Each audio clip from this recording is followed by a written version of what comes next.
Nous poursuivons ici sur le plateau TV d'Imotissimo cette matinée dédiée à l'investissement et la gestion de patrimoine. Nous allons parler tout de suite de l'investissement dans l'EHPAD avec Monsieur Philippe Leclerc qui est venu, donc vous êtes le gérant de Le Cube. Tout à fait. Bonjour et bienvenue. Alors avant de parler de ce qu'est l'EHPAD et de rentrer dans les détails de ce sujet, présentez-nous Le Cube. Comment est-il né ? Alors merci de m'avoir invité déjà. Moi, je suis conseiller en gestion de patrimoine depuis presque 30 ans maintenant. Et en tant que conseiller en gestion de patrimoine, on intervient donc sur les placements, mais également sur l'immobilier. L'immobilier d'investissement, pour la retraite et aussi pour payer moins d'impôts. Et un conseiller, souvent sa problématique, c'est le choix du produit. Donc nous avons décidé en 2013 de créer une plateforme immobilière. L'objectif de la plateforme immobilière est de regrouper en fait une offre pour le client final. D'accord. On va être présent sur toutes les fiscalités, mais également tous les produits. Le principe de la plateforme immobilière, c'est de pouvoir offrir aux clients le choix de tout ce qu'il peut avoir en immobilier. D'accord. Quelles sont les demandes des investisseurs de manière générale ? Alors, nous avons 3 types de demandes. Ceux qui veulent payer moins d'impôts. On va utiliser donc les lois en vigueur, les montages aussi parfois qui peuvent créer du déficit. On va avoir des clients qui vont aussi nous demander de préparer leur retraite, donc d'avoir des revenus complémentaires à un moment donné. Et aussi, surtout en ce moment, beaucoup de gens qui vont nous interroger pour faire des placements. Voilà, j'ai du cash, du disponible, et je souhaite faire un placement avec des revenus immédiats. Et alors aujourd'hui, on s'intéresse à l'EHPAD. Pour quelle raison est-ce que vous êtes intéressé à cet investissement particulier ? Alors justement, il y a un lien, c'est que depuis 1 an, 2 ans, on a pratiquement un client sur 3 qui va nous faire un placement cash. Des gens qui sont parfois un peu déçus de la bourse, qui sont aussi parfois déçus des rendements des fonds en euros, qui descendent régulièrement, et qui nous disent, voilà, moi je souhaite un revenu régulier, et en meublé, donc en utilisant le loueur en meublé non professionnel, Oui. on a des rendements qui vont être entre 4 et 5%. D'accord. Alors, vous nous avez préparé un document pour justement nous parler plus en détail de l'EHPAD. Je vous propose de le regarder et de l'étudier ensemble. Oui, tout à fait. Alors, l'EHPAD, c'est quoi ? C'est donc une résidence médicalisée pour personnes âgées dépendantes. Et ça s'adresse en fait au 4e âge. On va travailler sur les personnes âgées de 80 ans ou plus et on se rend compte que là, il y a une carence déjà. Aujourd'hui, on a un manque et cette population va croître. Donc la carence va croître. On voit sur les sources INSEE qu'en 2040, on va avoir 2,8 millions de personnes âgées. D'accord. Une progression de pratiquement 2,5 fois à aujourd'hui. Ouais, ce qui est énorme. Tout à fait. Ensuite, donc, toujours dans cette analyse du marché. Voilà. En fait, donc, aujourd'hui, on a une personne sur 4 de plus de 60 ans qui a recours en fait à l'EHPAD et qui se trouve en situation de dépendance. Ça, avec l'augmentation des chiffres, ça va être multiplié par 2,5. Oui. Et donc forcément, on va avoir un marché qui va être périn pour l'investisseur, mais une problématique pour les personnes âgées de trouver en fait une place. Et c'est tout l'intérêt de l'EHPAD que d'apporter donc des solutions. De cette analyse. Donc, il y a un besoin finalement. Alors aujourd'hui, déjà, on a une carence en nombre, puisqu'il nous manque pratiquement 8000 lots. Et depuis 2010, on a un gel des agréments. C'est-à-dire qu'aujourd'hui, on veut créer une nouvelle EHPAD, c'est extrêmement difficile et compliqué que d'obtenir l'autorisation. Donc on a très peu d'EHPAD neufs. Donc ça veut dire qu'aujourd'hui, quelqu'un qui investit en EHPAD se trouve sur un marché qui est un peu fermé. Je veux dire, voilà, donc on va travailler sur de l'EHPAD neuf un peu, mais aussi beaucoup sur de l'EHPAD d'occasion et de la rénovation. D'accord ? Donc ça veut dire qu'en fait, on va se trouver sur un marché qui est captif, donc une grande sécurité pour l'investisseur.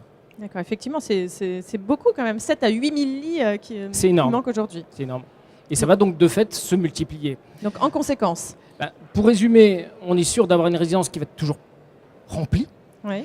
On a des taux d'occupation qui sont extrêmement élevés. C'est-à-dire que pour avoir une place, il faut attendre malheureusement qu'il y ait un décès. D'accord ? Il n'y a pas de concurrence, puisque dans la mesure où il y a un gel des agréments, il n'y aura pas donc de nouvelles EHPAD.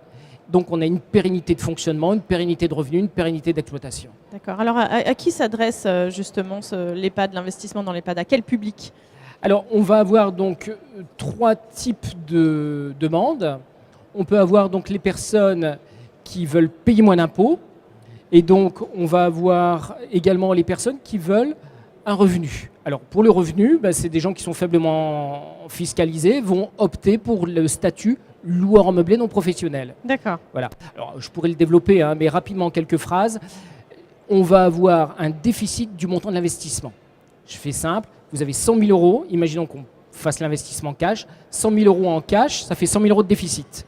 Donc si vous percevez 4 000 euros de loyer, alors c'est un peu schématique, hein, mais 4 000 moins 100 000, je suis à 96 000, je ne paye pas d'impôt. 4 000 moins 96, 80, je ne paye pas d'impôt, et ainsi de suite. Donc pendant très longtemps, je ne vais quasiment pas être fiscalisé sur mes revenus. Donc c'est ce que je cherche. Voilà. Donc pour revenir sur les cibles, c'est des gens qui veulent préparer leur retraite dans 10 ans, dans 15 ans, dans 20 ans, mais c'est aussi des gens qui disent je souhaite un placement tout de suite, je veux du rendement. Pour avoir un revenu. J'ai mes revenus tout de suite qui vont être entre 4, 5%, parfois même un petit peu plus, et qui vont avoir une fiscalité très faible. Et enfin, ceux qui veulent payer moins d'impôts, il existe encore le dispositif jusqu'à la fin de l'année, 106 bouvards.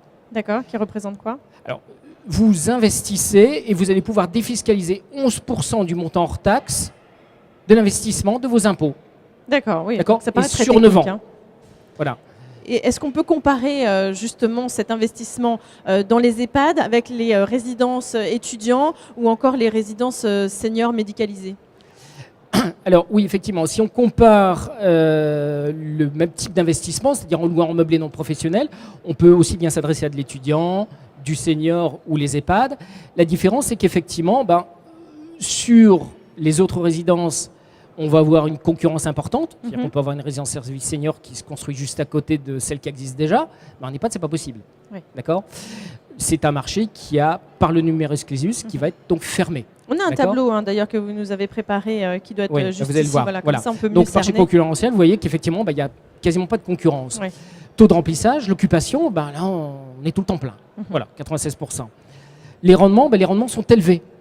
On a des rendements, alors en moyenne entre 4 et 5. Parfois, il m'arrive d'avoir des opérations qui sortent avec des rendements de plus de 5 même parfois. D'avoir des petites pépites, des opportunités. Les charges, c'est l'exploitant qui va le payer. Pas l'investisseur, à la différence des autres. Donc ça, c'est important aussi. Ça, c'est intéressant. Voilà. Effectivement. Voilà.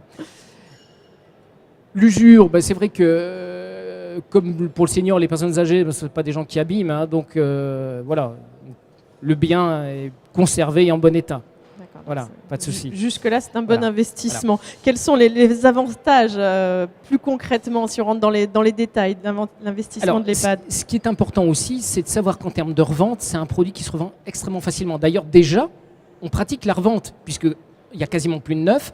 Donc, on va prendre des produits existants qui vont être rénovés et on va pouvoir les vendre donc, comme du neuf aux investisseurs. C'est-à-dire que l'investisseur qui veut, lui, demain revendre, il nous contacte, on va prendre son bien et on va le remettre en vente. Il va être vendu très rapidement. Puisqu'en fait, aujourd'hui, on a un problème. On a plus de demandes que d'offres. Oui. 8000 lits, c'est beaucoup. Voilà. Il faut en faire encore, effectivement. Voilà. Donc, on va passer donc, à ces avantages d'investir. On a, vous avez marqué un marché mature avec une offre de récession, 96% de taux d'occupation grâce à numerus clausus. Clausus, c'est quoi? C'est une... En fait, c'est le fait de ne pas pouvoir... c'est le gel des agréments. Donc, on ne peut pas en rouvrir d'autres. Donc, forcément, on est sur un marché qui est fermé. Donc, on poursuit le résumé. À partir de 110 000 euros, c'est-à-dire... Oui, alors, l'intérêt aussi de l'EHPAD, c'est qu'on peut aussi partir sur des budgets qui sont plus petits. Les premiers investissements démarrent à 110 000 euros. Donc, souvent, on a des clients qui ont un contrat d'assurance vie, un PEL échu, un PEA qu'ils n'aiment plus. Et donc là, on a une réponse. On va apporter un revenu qui va être de 4,5%, 5%, quasiment net d'impôt, dans la sécurité, la pérennité, et pas de risque de baisse. D'accord. Et aujourd'hui, on en est où dans l'investissement de l'EHPAD? Est-ce que c'est une vraie demande? Est-ce que les gens sont au courant de ces avantages que peuvent apporter l'EHPAD? Alors, en fait, au niveau des clients, on connaît ou on ne connaît pas. Il y a des clients qui connaissent, donc ils sont demandeurs. J'ai des clients qui sont parfois à leur 5e, 6e investissement. Une fois qu'ils y ont goûté, ils prennent goût. Parce qu'ils trouvent que c'est vraiment rentable. Voilà. Et qu'il y a vraiment des avantages, aussi bien des avantages fiscaux que de revenus locatifs. Tout à fait. Et puis après, on a des clients qui ne sont pas au courant et donc on est là pour les renseigner, les aider, leur expliquer. Oui, d'accord. Donc ça, c'est votre but. C'est le Cube propose donc cette plateforme-là avec notamment l'EHPAD, mais plein d'autres investissements. Tout à fait. On est présent en fait sur toutes les fiscalités. L'objectif, puisqu'en fait le Cube n'a pas de produit, en fait on va se servir pour le client, faire une démarche. Parce qu'on a une carte d'agent immobilier, donc on a accès à l'ensemble des fiscalités. Dans chaque fiscalité, on a l'ensemble des promoteurs, voilà, et en prix direct promoteur, c'est-à-dire qu'il n'y a pas de coût supplémentaire pour le client. Donc on va faire l'analyse, et une fois qu'on a trouvé ce qu'il faut faire, on va présenter des offres aux clients. D'accord. Une petite question. Pourquoi vous l'avez appelé le Cube? Ça signifie quoi? Il y a une histoire, une anecdote là-dessus? Oui, tout à fait. En fait, le CUB veut dire CIF Utilities Business. C'est-à-dire qu'en fait, il a été créé pour des CIF, des conseillers en investissement financier, puisqu'aujourd'hui, le CUB, c'est quand même 150 conseillers sur toute la France. D'accord. D'accord ? Vous n'êtes pas seulement basé à Lille. Voilà, notre siège social est à Paris. Et en fait, cet outil que j'ai voulu créer pour moi, pour avoir une réponse lorsque je vais en clientèle et ne pas avoir 2 ou 3 produits, mais peut-être des centaines, Oui. j'ai des confrères qui ont la même problématique. Donc du coup, je les ai invités à se rapprocher, à fonctionner avec cette plateforme, qui est pour eux une vraie aide.